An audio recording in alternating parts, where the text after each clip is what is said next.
ಕನ್ನಡದ ಒಬ್ಬ ನಟನ ಜೊತೆ ಲವ್ ಶುರು ಆಯಿತು. ಸೃಜನ್ ಅವರು ನನ್ನ ಜೊತೆನೇ ಇದು ಸಂತೋಷವಾಗಿರಬೇಕು ಅನ್ನೋ ನನ್ನ ಅನಿಸಿಕೆ ಇರಲಿಲ್ಲ. Vijayalakshmi likes to be alone ಅಂತಲ್ಲ. ನೋ, ಯಾರಾದರೂ ಒಬ್ಬರು ನನ್ನನ್ನು ಕಾಲೆಳಿತಿದ್ದಾರೆ, ನನ್ನ negative they will be first out of my life. ಯಾಕಂದರೆ ಇವಾಗ ನನಗೆ ಬೇಕಾಗಿರೋದು ಪಾಸಿಟಿವಿಟಿ. ಮ್ಯಾಮ್, ಸಿನಿಮಾ ಜರ್ನಿ ಹೀಗೆಲ್ಲ ನಡೀತಿತ್ತು. ಕನ್ನಡದಲ್ಲಿ 25 ಫಿಲ್ಮ್, ಒಳ್ಳೊಳ್ಳೆ ಫಿಲ್ಮ್ಗಳು ಮಾಡಿದ್ರಿ, ತಮಿಳಲ್ಲಿ ಮಾಡಿದ್ರಿ, ತೆಲುಗಲ್ಲಿ. ಇದೇ ನಡುವೆ 2006-07 ಅನ್ಸುತ್ತೆ ಕನ್ನಡದ ಒಬ್ಬ ನಟನ ಜೊತೆ ಲವ್ ಶುರು ಆಯಿತು. ಆ್ಯಂಡ್ ಸತತ ಒಂದು 2-3 ವರ್ಷ ಡೇಟ್ ಮಾಡಿದ್ರಿ ಅಂತ ಅನ್ಸುತ್ತೆ. ಆ್ಯಂಡ್ ಎಂಗೇಜ್ಮೆಂಟ್ ತನಕ ಕೂಡ ಹೋಯಿತು. ಆಮೇಲೆ ಏನಾಯಿತು ಮ್ಯಾಮ್ ಅದು? ಇಲ್ಲ, ಅದು ಆ್ಯಕ್ಚುಲಾಗಿ we didn't date for two years. ಅದೆಲ್ಲ ಏನೂ ಇಲ್ಲ. ಅದು ಡೇಟಿಂಗ್ ಎಲ್ಲ ಆ ಥರ ಆಗಲಿಲ್ಲ. ಅದೇನು ಅಂದರೆ ನಾನು ಸೃಜನ್ ಅವ್ರನ್ನ ಮೀಟ್ ಮಾಡಿದ್ದು ಸಾವಿತ್ರಿ ಅಂತ ಒಂದು ಸೀರಿಯಲಲ್ಲಿ. ಸಾವಿತ್ರಿ ಅನ್ನೋ ಸೀರಿಯಲ್ ಬಂದು ನಮ್ಮ ಇವಾಗ ಪುನೀತ್ ರಾಜ್ಕುಮಾರ್ ಸರ್ ಇದ್ದಾರಲ್ಲ, ಅವ್ರ ವಜ್ರೇಶ್ವರಿ ಕುಮಾರ್ ಅಂತ ಒಬ್ರು ಇದ್ದಾರೆ, ಅವ್ರ ಹೆಸರು ರಾಜ್ಕುಮಾರ್ ಅಂತ. ಅವರು ಮತ್ತೆ ಗುರುದತ್ ಸರ್ ಪ್ರೊಡ್ಯೂಸ್ ಮಾಡಿದ ಸೀರಿಯಲ್ ಅದು ಸಾವಿತ್ರಿ ಅಂತ. ಸೊ ಅವಾಗ ಅದು ಹತ್ರ ದೊಡ್ಡ ಮನೆ ಅವರ ಒಂದು ಪ್ರೊಡಕ್ಷನ್ ಥರ ಅದರಲ್ಲಿ ನಾನು ಮಾಡಿದ್ದೆ. ಸೊ ಅದರಲ್ಲೇ ನಾನು ಫಸ್ಟು ಸೃಜನ್ ಅವ್ರನ್ನ ನೋಡಿದ್ದು. ಅದ ನಂತರ ಶೂಟಿಂಗಲ್ಲಿ ಏನು ಅಂದರೆ ನಾನು ಸ್ವಲ್ಪ ಇಂಟ್ರೋವರ್ಟ್, ಇದೆಲ್ಲರಿಗೂ ಗೊತ್ತಿರೋದು. ನಾನು ತುಂಬ ಅಂದರೆ you can't find me in social gatherings, parties ಇವೆಲ್ಲ ಹೋಗೋ ಥರ ತುಂಬ ಜಾಸ್ತಿ ನಾನು ಮಾಡಲ್ಲ. ತುಂಬ ಒಂಥರ ನಾನಾಯಿತು ಮನೆ ಆಯಿತು ಅಂತ ಹೋಮ್ಲಿ ಟೈಪೇ ಸ್ವಲ್ಪ ನಾನು, ಆಫ್ ವರ್ಕ್. ಸಾವಿತ್ರಿ ಮಾಡಿದ್ವಿ. ಸಾವಿತ್ರಿ ಆದ ನಂತರ ಐ ಥಿಂಕ್ ಇನ್ನೊಂದು ಸೀರಿಯಲ್ ತಮಿಳಲ್ಲಿ ಮಾಡಿದ್ವಿ ನಾವಿಬ್ಬರು ಒಟ್ಟಿಗೆ, ಸೃಜನ್ ಅವ್ರ ಜೊತೆ ನಾನು, ಅವರು ಸೃಜನ್ ಮಾಡಿದ್ವಿ. ಆ ಟೈಮ್ ಬಂದು ಅಪ್ಪ ಅವ್ರ ಹತ್ರ ಅವ್ರು ಕೇಳಿದ್ರು, ತಂದೆಯವ್ರ ಹತ್ರ ಕೇಳಿದ್ರು, ಈ ಥರ ನನಗೆ ವಿಜಯಲಕ್ಷ್ಮಿ ಅವ್ರ ಹತ್ರ ಹಿ ಸೆಡ್ ದಟ್ ಬಿಕಾಸ್ ನಾನು ತುಂಬ ಒಂಥರ ಹೋಬ್ಲಿಯಾಗಿದ್ದೀನಲ್ಲ, ಸೊ ಮದುವೆ ಮಾಡ್ಕೋಬೇಕು ಅಂತ ಕೇಳಿದ್ರು. ಅಪ್ಪ ಸ್ವಲ್ಪ ಟೈಮ್ ತೊಗೊಂಡ್ರು, ಬಿಕಾಸ್ ಅವಾಗ ನಾನು ಪಿಕ್ಕಲ್ಲಿದ್ದ ಆ ಟೈಮು ಸ್ವಲ್ಪ ವರ್ಕೆಲ್ಲ ನಮ್ಮ ಕಮಿಟ್ಮೆಂಟ್ಸ್ ಎಲ್ಲ ಇದ್ದಾಗಲ್ಲ, ಸೊ ಮಾಡೋಣ ಅಂತ ಹೇಳ್ಬಿಟ್ಟು ಒಂಚೂರು ಇದು ಮಾಡಿದ್ವಿ. ಸೊ ಜಾಸ್ತಿ ನಾವು ಹೊರಗಡೆ ಹೋಗಿದ್ದೆಲ್ಲ ಏನೂ ಇಲ್ಲ, ಬಿಕಾಸ್ ನಮ್ಮ ತಂದೆನೂ ತುಂಬ ಅವರು ಆ ಥರ ಅಲೌ ಮಾಡ್ತಿರ್ಲಿಲ್ಲ to go out and all that. ನಾವು ಶೂಟಿಂಗಲ್ಲಿ ಒಳ್ಳೆ ಫ್ರೆಂಡ್ಸು, ಒಳ್ಳೆ ಕೋ-ಆರ್ಟಿಸ್ಟ್, ಬಿಕಾಸ್ 2 ಸೀರಿಯಲ್ಸ್ ಮಾಡಿರೋದ್ರಿಂದ ನಮಗೆ often we had to a meeting and all that. ಸ್ಪಾಟಲ್ಲಿ ನಮ್ಗೆ ತುಂಬ ಒಂದಿತ್ತು. ಆ್ಯಕ್ಚುಲಿ ಸೃಜನ್ ಅವ್ರದ್ದು ಎಂಗೇಜ್ಮೆಂಟ್ವರೆಗೂ ಪುಷ್ ಮಾಡಿದ ಸಿಚುವೇಶನ್ ಏನಂದರೆ ಅಪ್ಪ ತೀರೋದಾಗ. ಬಿಕಾಸ್ ಅಪ್ಪ ತೀರೋದಾಗ ನನಗೆ ಆ ಟೈಮಲ್ಲಿ ಕಂಪ್ಲೀಟಾಗಿ ಒಂಥರ ನಮ್ಮ ಫ್ಯಾಮ್ಲಿಗೆ ಒಂದು ಸಪೋರ್ಟಿವ್ ಆಗಿದ್ದಿದ್ದು ಅಲ್ಲ ಸೃಜನ್ ಅವರು ಮತ್ತು ಅಮ್ಮ ಗಿರ್ಜಮ್ಮ ಅವರೆಲ್ಲ ಬಂದು ಲೈಕ್ ಆ ಟೈಮಲ್ಲಿ ಮದುವೆ ಮಾಡ್ಕೊಬೇಕು ಅಂತ ಎಂಗೇಜ್ಮೆಂಟ್ ಎಲ್ಲವರೆಗೂ ಎಲ್ಲ ಆಯಿತು, ಎಲ್ಲ ಓಕೆ. ಬಟ್ ಅದಾದ ನಂತರ ಸ್ವಲ್ಪ ನಾನು ಇವಾಗ ನಾನು ಕರೆಕ್ಟಾಗಿದ್ದೆ ಅಂತಲೂ ನಾನು ಹೇಳೋಕ್ಕೋಗಲ್ಲ, ಅಥವಾ ಅವ್ರು ತಪ್ಪು ಮಾಡಿದ್ರು ಆ ಮಾತೇ ನನಗೆ I don't want to talk about it. Because ನಾನು ಎಂಗೇಜ್ಮೆಂಟ್ ಎಲ್ಲ ನಾವು ಮಾಡಿದ್ವಿ, ನಾನೇ ಖರ್ಚು ಮಾಡೆಲ್ಲ ಮಾಡಿದೆ. ತುಂಬ ಖುಷಿ ಇತ್ತು ನನಗೆ, because he is a good friend, definitely is a good partner and all that, ನನಗೆಲ್ಲ ಇತ್ತು. ಬಟ್ ಕೆಲವೊಂದು ವಿಷಯಗಳು ಏನೋ ಸ್ವಲ್ಪ ಎಂಗೇಜ್ಮೆಂಟ್ ಆದ ನಂತರ ಏನೋ ಸ್ವಲ್ಪ ಮನಸ್ತಾಪಗಳು ಬರ್ತಿತ್ತು. V are not happy. ಅವಾಗ ನನಗೇನು ಅನಿಸ್ತು ಅಂದರೆ, ಏನು ಗೊತ್ತಾ ರಾಜೇಶ್ ಅವರೇ, ಇವಾಗ ನನ್ನನ್ನು ಆ ವಿಷಯದಲ್ಲಿ ತುಂಬ ಕಂಪ್ಲೇಂಟ್ ಮಾಡೋರು ಇರ್ತಾರೆ, ಈ ಥರ ಮಾಡಿಸ್ಬಿಟ್ಲು ಹಾಗೆ ಹೀಗೆ ಅಂತಲ್ಲ. ಕೆಲವೊಮ್ಮೆ ಏನಾಗುತ್ತೆ, ನಮಗೆ ತುಂಬ ಇಷ್ಟವಾದವ್ರು ಇರ್ತಾರಲ್ವ, ಅವ್ರು ನಮ್ಮ ಜೊತೆನೇ ಸಂತೋಷವಾಗಿರ್ತಾರೆ ಅಂತ ನಾವು ಅನ್ಕೋಬಾರ್ದು. ಅವರು ನಮ್ಮ ಜೊತೆ ಇದ್ದಾಗ ಅವ್ರಿಗೇನೋ ಸಂತೋಷ ಇಲ್ಲ ಅಂದರೆ ಅವ್ರನ್ನ ಬಿಟ್ಕೊಟ್ಟು ಅವ್ರು ಬೇರೆಲ್ಲ ಸಂತೋಷವಾಗಿರೋದನ್ನು ನಾವು ಸಂತೋಷ ಪಡೋದನ್ನು ಕಲ್ತ್ಕೋಬೇಕು. ಅದನ್ನೇ ನಾನು ಸೃಜನ್ ಅವ್ರ ವಿಷಯದಲ್ಲಿ ಮಾಡಿತ್ತು.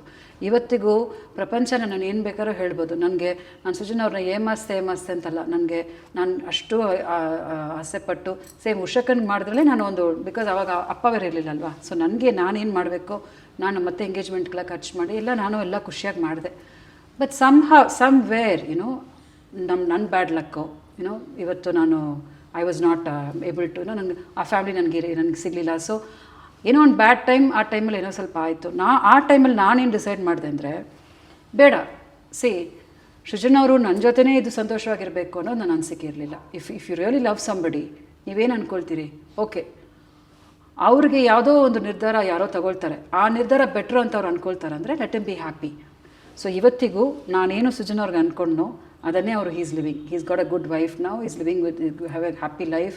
ನನಗೆ ಭಾಳ ವರ್ಷಗಳ ನಂತರ ನಾನು ಗಿರಿಜಮ್ಮನ ಒಂದು ಇದರಲ್ಲಿ ನೋಡಿದೆ. ಈಗ ರೀಸೆಂಟ್ಲಿ ವಿ ಮೀಟ್ ಮಾಡಿದ್ವಿ ಇನ್ ಅ ಪ್ರಿವ್ಯೂ ಶೋ. ಲತಾಮ್ಮ ಅವ್ರ ಮಗಂದು ಇದರಲ್ಲಿ ನೋಡಿದ್ವಿ. ಅಮ್ಮ ಗಿರಿಜಮ್ಮ ವಾಸ್ ಆನೆಸ್ಟ್ಲಿ, ನೀವು ನಂಬಲ್ಲ, ನಾನು ಓಡ್ ಹೋದೆ. ಬಿಕಾಸ್ ಅಮ್ಮನ ಎನರ್ಜಿ ಯಾವಾಗಲೂ she's like a mother, very very chirpy. Girijamma ಹತ್ರ ಮಾತಾಡಿದೆ, ಆಮೇಲೆ ಉಷಾಕ್ ಹತ್ರ ಮಾತಾಡಿದ್ರು. I still have that recording. I want to keep Girijamma's recording because I like her so much. So ಅಮ್ಮ ಹತ್ರ ಮಾತ್ರ, ಅಮ್ಮ ಏನು ಕೋಪ ತೋರಿಸ್ಕೊಳ್ಳಲ್ಲ. I hugged her, I say I am sorry ಅಮ್ಮ, ಆ ಟೈಮಲ್ಲಿ ನಾವೇನು we are not destined to be together ಅಂದರೆ ಫರ್ಗಿವ್ ಮಿ ಯಾಕೋ ಅಂದ್ಬಿಟ್ಟು she also cuddled me ಅನ್ಸೆಟ್ be strong we're all there ಅಂದ್ಬಿಟ್ಟು ಹೋದರು. ಅದಾದ ನಂತರ ಇವಾಗ ಬ್ಯಾಡ್ಮಿಂಟನ್ ಇದರಲ್ಲಿ suddenly like I went with Premakka and Srujan ಅವರು ಹಿ ವಾಸ್ ದೇರ್. ಅವರು ನನ್ನ ಯಾವ ಕೋಪದಲ್ಲಿ ನೋಡಲಿಲ್ಲ, ನಾನು ಅವ್ರನ್ನ ಯಾವ ಕೋಪದಲ್ಲಿ ನೋಡಲಿಲ್ಲ. ಬಿಕಾಸ್ ಇವಾಗ we have reached a stage where it be very childish to say ಹಂಗೆ ಮಾಡಿದೆ ಹಿಂಗೆ ಮಾಡಿದೆ. ಇಟ್ಸ್ ಓಕೆ, ಬಿಡಿ. ಇವಾಗ ಸಂತೋಷವಾಗಿದ್ದಾರಾ at the end of the day is he happy, fine. ನಾವು ಪ್ರೀತಿಸಿದವ್ರು ನಾವು ಚೆನ್ನಾಗಿದ್ದಾರಾ, ಓಕೆ. ಅದನ್ನೇ ನಾನು ಆಸೆ ಪಟ್ಟೆ, ಅದನ್ನು ಅವ್ರಿಗೆ ಇದು ಮಾಡಿದ್ದಾರೆ. ಸೊ ಆ ಟೈಮಲ್ಲೆಲ್ಲ ಆಯಿತು. ಅದನ್ನು ಗ್ರೇಸ್ಫುಲ್ಲಾಗಿ I didn't want to dirty it. ನಾನು ತುಂಬ ಇಮೆಚೂರ್ ಆಗಿ ಕೂತ್ಕೊಂಡು ಮಾತಾಡಿಕೊಂಡು ಇವತ್ತಿಗೂ ನಾನು ಅದ್ರ ಬಗ್ಗೆ ಮಾತಾಡೋದಿಲ್ಲ. ಯಾರು ಸೃಜನ್ ಅಂತ ಹೇಳಿದ್ರು ಅದ್ರ ಬಗ್ಗೆ ಮಾತಾಡೋದು ಬೇಡ ಅಂತ ಯಾಕೆ ಹೇಳ್ತೀನಿ ಅಂದರೆ, ಅವ್ರಿಗೆ ಇವಾಗ ಮದುವೆ ಆಗಿದೆ, ಅವರನ್ನು ಏನು ಹೇಳೋದು ಬೇಡ. ನಾನು ಓಕೆ, ಸಪೋಸ್ ಇವಾಗ ನನಗೆ I don't have any problem. So ನಾನು ಬೇಕಾದ್ರೆ ಏನಾದರೂ ತಪ್ಪುಗಳಾಗಿದೆ ನನ್ನ ಕಡೆಯಿಂದ ಆಯಿತೋ ಏನೋ, ಐ ಆಮ್ ದ ಲೂಸರ್ ಏನೋ ಅಂತ ಹೇಳ್ಕೊಳ್ಳೋದ್ರೆ ಇವಾಗ ಏನು ಪ್ರಾಬ್ಲಮ್ ಇಲ್ಲ. Okay, because I have learned my lessons, I have learned what life is and I have moved on better. So ಇದೆಲ್ಲ ಇರೋವಾಗ ನನಗೇನು ಇವಾಗ ಸೃಜನ್ ಮೇಲೂ ಇದಿಲ್ಲ. ಡೆಫಿನೆಟ್ಲಿ ನಾನು ಪ್ರೀವಿಯಸ್ಸಾಗಿ ಹೇಳಿದ ಥರನೇ ಯಾವ ಹೆಣ್ಣು every woman at least Vijayalakshmi loves the mangalya, loves the kumkuma, she loves a husband. ನನ್ನ ಪಾರ್ಟ್ನರ್ ತುಂಬ ಮಿಸ್ ಮಾಡ್ತೀನಿ ರಾಜೇಶ್ ಅವರೇ. ನನಗೆ ಗಂಡ ಇಲ್ಲ, I don't have a partner. ಕೆಲವೊಮ್ಮೆ ನನಗೆ ಉಷಕನಲ್ಲೆಲ್ಲ ತುಂಬ ಸ್ಟ್ರೆಸ್ ಆಗಿಬಿಡ್ತೀನಿ, very stressed I'll be that time. ನನಗೆ ಅನಿಸುತ್ತೆ ಯಾರಾದರೂ ಸ್ವಲ್ಪ why don't it take me to a temple or something to kind of say that don't worry because I am strong. ನನಗಿಂತ ಒಬ್ಬರು ಸ್ಟ್ರಾಂಗ್ ಆಗಿ ನನಗೆ ಕೆಲವೊಮ್ಮೆ ಅನಿಸುತ್ತೆ. ಅದಿಲ್ಲ ಅನ್ನೋದು ನನಗೆ ಗೊತ್ತಾಗುತ್ತೆ ಇವಾಗ. I know that it is not there. So ಯಾರೂ ಬೇಕು ಅಂತ ಹೋಗಿ ಆ ಥರ ಬ್ರೇಕ್ ಮಾಡಲ್ಲ. ಅಥವಾ Vijayalakshmi likes to be alone ಅಂತ ಅಲ್ಲ, ನೋ, ಅದನ್ನು ನಾನು ಹೇಳ್ಬಿಡ್ತೀನಿ. ವಿಜಯಲಕ್ಷ್ಮಿ ಬಂದು she is enjoying your freedom ಆ ಥರನೂ ಇಲ್ಲ. ನಾನು ತುಂಬ ನೊಂದೋಗೋ ದಿನಗಳಿವೆ. ನನ್ನ ಫ್ರೆಂಡ್ಸ್ಗೆಲ್ಲ ನಾನು ಆ ಥರ ನೊಂದೋಗುವಾಗ ಫ್ರೆಂಡ್ಸ್ಗಳು ನನಗೆ ಹೊರಗಡೆ ಕರ್ಕೊಂಡು ಹೋಗ್ತಾರೆ. My family friends they take me out, they say don't worry. But I am not in a hurry to ಇವಾಗ ಯಾರೂ ಇಲ್ಲ ಅನ್ನೋದಕ್ಕೋಸ್ಕರ ಹೋಗಿ ಯಾರನ್ನೂ ಆಯ್ಕೆ ಮಾಡಿಕೊಂಡು ಲೈಫ್ನ ಮೆಸ್ ಮಾಡ್ಕೋಬಾರ್ದು. ಲೈಫ್ ನನ್ನ ಕಡೆ ನಾನು ಲೈಫಲ್ಲಿ ತಿಳ್ಕೊಂಡಿದ್ದೇನು ಅಂದರೆ, ಜೀವನ ಅನ್ನೋದು ಬರೀ ಆಯ್ಕೆಗಳು ಅಷ್ಟೇ. It's about your choices. God ನಿಮ್ಮನ್ನು ಭೂಮಿಗೆ ಇಳಿಸ್ಬಿಟ್ಟು ನಿಮಗೆ ಆ ಚಾಯ್ಸಸ್ ನಿಮ್ಮ ಕೈಲಿರುತ್ತೆ. Who are the people whom you live with, who are the people who are a part of your life. ಇವಾಗ ನನ್ನ ಇದು ನೋಡಿ, ನನ್ನ ಲೈಫಲ್ಲಿ I have only positive people in my very positive ಪೀಪಲೇ ಇರ್ತಾರೆ ನನ್ನ ಜೊತೆಲಿ. ಯಾರಾದರೂ ಒಬ್ಬರು ನನ್ನನ್ನು ಕಾಲೆಳಿತಿದ್ದಾರೆ, ನನ್ನ negative, they will be first out of my life. ಯಾಕಂದರೆ ಇವಾಗ ನನಗೆ ಬೇಕಾಗಿರೋದು ಪಾಸಿಟಿವಿಟಿ. ಯಾರು ನನಗೆ ನೆಗೆಟಿವ್ ಆಗಿ ಹೇಳಬಾರ್ದು, ನಾವು ಆಗೋದಿಲ್ಲ ಅಂತ ಹೇಳಬಾರ್ದು ಅಂತ ನಾನು ಎಲ್ರಿಗೂ ಪಾಸಿಟಿವ್ ಆಗಿ ಇದು ಮಾಡ್ತೀನಿ. ಸೊ ಲೈಫ್ ಏನು ಅಂದರೆ it's only about right choices. Right, ಇವಾಗ ನೋಡಿ ಉಷಕನ್ಗೆ ಒಂದು ತಪ್ಪಾದ ಒಂದು ಆಯ್ಕೆ ಮಾಡಿ ಹೋಗಿ ಆ ಫ್ಯಾಮ್ಲಿ ತಪ್ಪಾದ ಫ್ಯಾಮ್ಲಿ ಆದಾಗ ನಾವೆಲ್ಲ ಸಫರ್ ಆಗಿಬಿಟ್ವಿ. My father died, my mother died of that shock, Ushakka became like this. ನೋಡಿ, ಆಯ್ಕೆಗಳು ತುಂಬ ಮುಖ್ಯ ಆಗುತ್ತೆ. ಸೊ ನಾನು ಇವಾಗ ಏನು ಕಲ್ತ್ಕೊಂಡೆ ಅಂದರೆ, ನನ್ನ ಲೈಫಲ್ಲಿ ಇವಾಗಿಲ್ಲ, ನಾನು ತುಂಬ ಅದಕ್ಕೋಸ್ಕರ ಈ ಥರ ಒಬ್ಬಂಟಿಯಾಗಿ ನಾನು ಇರಬೇಕು ಲೈಫಲ್ಲಿ ಅಂತ ಕೂಡ I am not feeling it. But I have to get a right person now who will understand what I am. And ನಾನು ಯಾವ ಥರ ಇದ್ದೀನೋ ಅದನ್ನು ಹಾಗೇ ಪ್ರೀತಿಸೋವಂಥ ಒಂದು ವ್ಯಕ್ತಿ ಬೇಕಾಗುತ್ತೆ. ನಾಟ್ ಬಿಕಾಸ್ ನಾನು ಐ ಬಿಲೀವ್ ದಟ್ ಯಾರನ್ನು ನಾವು ಕ್ರಿಟಿಸೈಸ್ ಮಾಡೋಕ್ಕಾಗಲ್ಲ. ಎಲ್ಲ ದೇವರ ಒಂದು ಸೃಷ್ಟಿ. ನೋಡಿ, ಎವ್ರಿಬಡಿ ಗಾಡ್ ಹ್ಯಾಸ್ ಕ್ರಿಯೇಟೆಡ್ ಅಲ್ವಾ, ಎಲ್ಲರೂ ದೇವ್ರ ಸೃಷ್ಟಿ ಮಾಡಿದ್ದಾನೆ.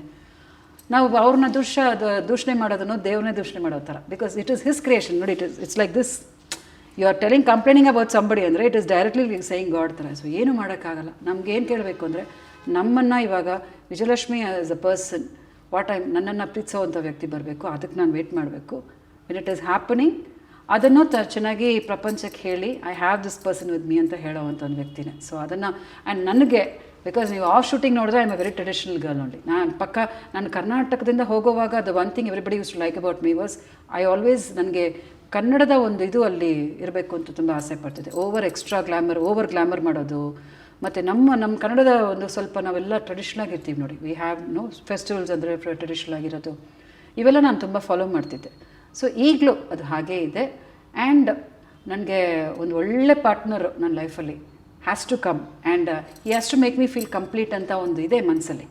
But I am not rushing. ಅದು ಇವಾಗ ರಶ್ ಮಾಡಿ ತಪ್ಪಾದ ವ್ಯಕ್ತಿ ಬಂದು ಮತ್ತೆ ನನ್ನ ಮಿಸ್ ಆಗೋದಕ್ಕಿಂತ ಲೆಟ್ ಇಟ್ ಹ್ಯಾಪನ್ ಅಂತ. ಡೆಫಿನೆಟ್ಲಿ ಸೃಜನ್ ಅವ್ರ ಎಪಿಸೋಡು ಅದನ್ನು ನಾನು ತುಂಬ ಖಂಡಿತ ಒಂದು ನೋವಾದ ಒಂದು ವಿಷಯನೇ ಅದು. But now it will be very very mature enough to say that okay, it happen, it was a fault from my side. ಅದು ಇವಾಗ ಬೇಡ. We're all friends. ಇವಾಗ ಅವರು ಚೆನ್ನಾಗಿ ನನ್ನ ಫ್ರೆಂಡಾಗಿ ಇಟ್ಟಿದ್ದಾರೆ, ನಾನು ಅವ್ರನ್ನ ತುಂಬ ಫ್ರೆಂಡಾಗಿ ನೋಡ್ತಿದ್ದೀನಿ. ಸೊ ಜಸ್ಟ್ ಫರ್ಗೆಟ್ ಇಟ್ ಅಂತ ಅಷ್ಟೇ. ಅಲ್ಲ ಮ್ಯಾಮ್, ನಾನು ಯಾಕಂದರೆ ಇದಕ್ಕೆ ಸಂಬಂಧಪಟ್ಟಂಗೆ ನಾನು ಉತ್ತರ ಕೇಳಲ್ಲ. ಫಾರ್ ಎಕ್ಸಾಂಪಲ್, ಈಗ ಅವ್ರದ್ದು ಆಫ್ಕೋರ್ಸ್ ತುಂಬ ಒಳ್ಳೆ ಫ್ಯಾಮ್ಲಿ ಆ್ಯಂಡ್ ಸಿನಿಮಾ ರಂಗಕ್ಕಂತೂ ಅವರ ಕೊಡುಗೆ ಅಪಾರ. ಅವ್ರ ಫ್ಯಾಮ್ಲಿದು ಲೋಕೇಶ್ ಅವ್ರು ಆಗ್ಬೋದು ಅಥವಾ ಸೃಜನ್ ಅವರು, ಗಿರಿಜಮ್ಮ ಎಲ್ಲ. ಆ್ಯಂಡ್ ನೀವು ಒಳ್ಳೆ ಸಿನಿಮಾ ಮಾಡಿದ್ರಿ, ಕನ್ನಡದ ಒಂದು ಒಳ್ಳೆ ನಟಿ ನೀವು. ಎಲ್ಲದಕ್ಕಿಂತ ಹೆಚ್ಚಾಗಿ ಒಂದು ಹೆಣ್ಮಕ್ಳು ಮದುವೆ ಅಂದ್ರೇ ಅದೊಂಥರ ಅವ್ರ ಲೈಫಲ್ಲಿ ಇನ್ನೊಂದು ಸ್ಟೇಜ್ ಅದು. ಭಾಳ ಖುಷಿ ಆಗುತ್ತೆ ಅದು. ಹೌದು, ನಿಮಗೆ ಅದು ಆಬ್ವಿಯಸ್ಲಿ ನಿಮ್ಗೆ ತುಂಬ ಒಳ್ಳೆ ಕಂಫರ್ಟ್ ಝೋನ್ ಅದು ಮದುವೆ ಅಂದರೆ. ಅಂಥ ಟೈಮಲ್ಲಿ ನೀವು ಇವರೇ ಅಂತಲ್ಲ, ಮದುವೆ ಅಂತಾಗಲಿ ಯಾಕೆ ನಿಮ್ಗೆ ಏನು ಚಾಲೆಂಜಸ್ ಇತ್ತು ಅಂತ? Challenges my family.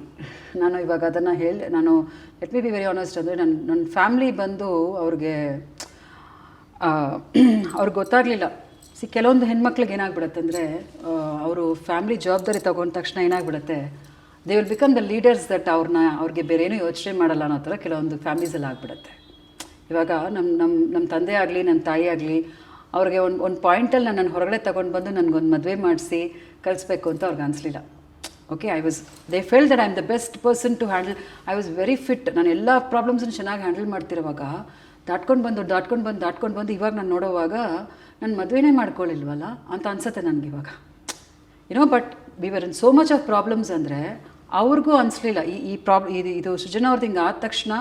ಅದೇನೋ ಅಲ್ಲಿ ತಮಿಳ್ನಾಡಲ್ಲೂ ನನಗೆ I didn't get the right people. Some of ಎಲ್ಲ ಒಂಥರ ವೆರಿ ಕ್ಲಮ್ಸಿ ಆಗಿಬಿಡ್ತು.